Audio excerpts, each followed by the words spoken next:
Hello दोस्तों, फिर से आपके पास 10 क्वेश्चंस रहने वाले हैं। इससे पहले मैंने आपको जो भी क्वेश्चंस कराए हैं वो आपने देख लिए होंगे। प्लेलिस्ट अलग से बने हुए हैं, आप देखिएगा ज़रूर, आपको बहुत ज़्यादा हेल्प मिलने वाली है। एग्ज़ाम अभी हो या बाद में हो, लेकिन आप अपनी प्रैक्टिस करते रहिए। ये प्रैक्टिस आपको DSSB के साथ साथ और भी जगह पे काम आने वाली है। तो चलिए फिर स्टार्ट करते हैं। 10 क्वेश्चन में से बताइएगा कितने आंसर आपके ठीक थे। एंड जो क्वेश्चन नंबर 1 है उसका आंसर आपको बताना है। साथ ही आपको बताना है टोटल 10 में से कितने क्वेश्चन सही हुए हैं, और वीडियो के लास्ट में चेक भी कर लीजिएगा कि सही आंसर फर्स्ट वाले क्वेश्चन का क्या है। तो चलिए क्वेश्चन नंबर 1 है आपके सामने। क्वेश्चन नंबर 1 आपको दे रखा है, ये आपके सामने, और इसका आंसर बताना है आपको।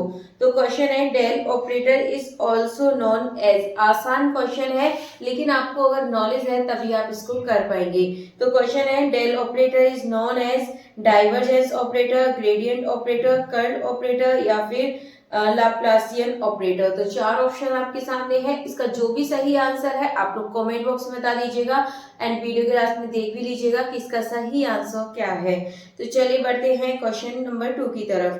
क्वेश्चन नंबर 2 है, the length of the arc of the curve आपको यहाँ पर दे रखा है, and y is equal to दे रखा है between the points from T से A एंड T से B इज इक्वल टू। अब देखिए लिमिट तो यहाँ से पता चल रही है, डायरेक्ट करेंगे इसका आंसर। लिमिट पता चल रही है इसकी, A से B इसकी लिमिट होगी, क्योंकि आपको T equals to A, T equals to V, तो A टू B इसकी लिमिट हो गई। बाकी डायरेक्ट आपका ये फॉर्मूले से हो जाएगा, dx अपॉन dt का square plus dy upon dt का स्क्वायर का पूरे का होल, मतलब यहाँ पर हो जाएगा आपका ये 1/2। तो इस हिसाब से जो ऑप्शन नंबर 2 है, क्वेश्चन नंबर 2 का ऑप्शन नंबर 2 बिल्कुल सही आंसर हो जाएगा। तो चलिए ये क्वेश्चन आपका हो चुका है। नेक्स्ट अगले क्वेश्चन की तरफ बढ़ते हैं। नेक्स्ट क्वेश्चन देखेंगे, ये आपका the gradient is taken on अ। यहाँ पर आपको फिर से इस तरीके क्वेश्चन दे दिया है कि the gradient is taken on a tensor, vector, scalar या फिर एनीथिंग। तो ये भी आपको इस चीज की नॉलेज होनी चाहिए। 4 ऑप्शन है, आंसर बता दीजिएगा कि सही आंसर क्या है। DSSB आपसे किसी भी तरीके से क्वेश्चन यहाँ से पूछ सकता है। पहले ही मैंने बहुत सारे क्वेश्चंस कराए हैं, इरोटेशनल वाले कराए हैं, सोलेनोइडल वाले कराए हैं, उनको आप जरूर देखिएगा। एक क्वेश्चन यहाँ से आपको देखने के लिए मिलता है। तो फिलहाल इसका आंसर यदि आप देखें तो ये जाएगा आपका स्केलर। तो the gradient is taken on a scalar, option number C इसका बिल्कुल सही आंसर है। चलिए बढ़ते हैं अगले क्वेश्चन की तरफ। नेक्स्ट है, find the gradient of a function v if v is equals to x y z। आपको यहाँ पे ग्रेडियंट निकालना है। देखिए सिंपली आपको कुछ नहीं करना है। यहाँ पर अगर आप देखेंगे ऑप्शन में ax, ay, az, ये आपको सभी के साथ देखने मिल रहा है, तो इसमें आप कंफ्यूज मत होना। आपको यहाँ पर दे रखा है v is equals to x y z। तो सबसे पहले हम क्या करेंगे, x के लिए करेंगे तो आपको yz मिलेगा, और साथ में काम करिए आप ax लगा दीजिए क्योंकि ऑप्शंस में है। इसके बाद इसमें y के लिए करेंगे सेकंड नंबर पे, तो xz मिलेगा, a y लगा दीजिए, एंड इसके बाद z का करेंगे तो आपको xy मिलेगा, az लगा दीजिए। इसके बाद सिंपली आपको यहाँ से आंसर मिल चुका है। यदि आप ये नहीं भी पढ़ेंगे आप ऑप्शन से करेंगे, अगर थोड़ा सा भी आप यहाँ पर सेंस लगाएंगे तो आपको आंसर मिल जाएगा। तो इसका जो ऑप्शन नंबर ए है ये आपका बिल्कुल सही आंसर हो जाएगा, yz ax, ठीक है, yz ax plus xz ay plus xy az, ये आपका बिल्कुल सही आंसर है। ऑप्शन नंबर ए बिल्कुल करेक्ट हो जाएगा। चलिए नेक्स्ट क्वेश्चन की तरफ बढ़ते हैं। नेक्स्ट है आपका, let n be the unit outward normal to the sphere of radius a in RQ, then the value of the integral r and ds की आपको वैल्यू बतानी है। देखिए आसान क्वेश्चन है, ये भी डायरेक्ट आंसर होते हैं इनके, ये आपके थ्योरम से रिलेटेड क्वेश्चन है। तो आपको दे रखा है, आपको पता होगा ये आपका डायरेक्टली क्या होता है, v, ठीक है, और ये स्फीयर की बात हो रही है तो आपको पता है इसका फॉर्मूला क्या होता है, 4/3 पाई आर क्यूब। लेकिन यहाँ पर आप देखेंगे रेडियस क्या है इसकी, a है आपके, मतलब तो ऑप्शन में यदि आप देखें तो रेडियस अल्फा, ठीक है, यहाँ पे अल्फा से डिनोट है, तो हम यहाँ पे आर की जगह अल्फा इस तरीके से लिख सकते हैं। तो यदि आप इसका ऑप्शन देखें तो option number 1 4/3 pi alpha cube, ये इसका एकदम सही आंसर हो जाएगा। ऑप्शन नंबर 1 इसका करेक्ट है। चलिए बढ़ते हैं अगले क्वेश्चन की तरफ। नेक्स्ट क्वेश्चन देखेंगे। नेक्स्ट क्वेश्चन आपको दे रखा है, which of the following is the statement of fundamental theorem of calculus. Option है, every continuous function is integrable, या फिर functions processing primitives are necessary continuous, या फिर if a real value function is bounded and integrable on AB and there exists a function f such that d over dx fx is equals to fn on AB, then a to b f dx is equals to fb minus fa। तो यहाँ पर तो आपको सीधा दिख रहा है ये every monotonically increasing function is integrable। तो यहाँ चार ऑप्शन में से आप देखेंगे जो ऑप्शन नंबर सी है ये मतलब बिल्कुल सही आंसर हो जाएगा इसका। जो ऑप्शन नंबर 3 कह सकते हैं, सी कह सकते हैं, ये इसका एकदम सही आंसर है। तो ऑप्शन नंबर 3 बिल्कुल करेक्ट हो जाएगा। चलिए आगे नेक्स्ट क्वेश्चन की तरफ बढ़ते हैं। आप लोग भी इनके आंसर देते रहिएगा। नेक्स्ट है to find volume that can be use. हमें वॉल्यूम फाइंड करने के लिए क्या यूज करना है? सिंगल इंटीग्रेशन या फिर डबल इंटीग्रेशन, ट्रिपल इंटीग्रेशन या फिर डबल एंड ट्रिपल इंटीग्रेशन। तो ये आपको पता होना चाहिए। वॉल्यूम के लिए हम यहाँ पर डबल और ट्रिपल दोनों ही यूज कर सकते हैं। तो जो इसका ऑप्शन नंबर डी है डबल एंड ट्रिपल इंटीग्रल, ये इसका एकदम करेक्ट आंसर हो जाएगा, डबल एंड ट्रिपल इंटीग्रेशन।